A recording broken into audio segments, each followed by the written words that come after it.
No diré allò tan lleig de dir, nosaltres ja ho dèiem. O sigui, jo crec que d'aquí l'únic grup que en el seu moment deia que el Parc Audiovisual de Catalunya era un projecte de purors, o que el sector de l'audiovisual, si més no, era volàtil, vam ser nosaltres. Però tot i així, i això jo recordo que va ser una discussió que vam viure internament a nivell de partit, perquè jo no hi era a l'Ajuntament, es va creure que era un projecte que podia ser de manual. Teníem la universitat, teníem l'espai, teníem el coneixement, doncs home, era un tema com a mínim per arriscar-se, un projecte de risc per arriscar-se. Miri, la política de gestos segurament té una mica de futur, jo no hi crec. O sigui, el senyor Rull fa una roda de premsa el mateix dia que l'alcalde fa la conferència per intentar l'endemà competir mediàticament amb el senyor alcalde.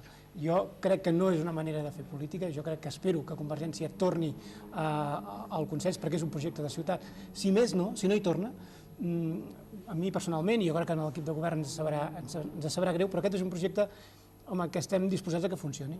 És un projecte, un dia el definíem com un projecte de caràcter privat amb diner públic, i això és aquí on hi ha el risc. O sigui, amb diner públic estem intentant incidir en un mercat, incidint en crear riquesa i llocs de treball a la ciutat de Terrassa, i això té riscos. Possiblement hem de començar a veure i a obrir molt més el ventall. Hi ha moltes més activitats que a Terrassa hi poden donar contingut en el parc audiovisual, i el que hem de fer és anar per aquí. Si no hi ha estudi de viabilitat...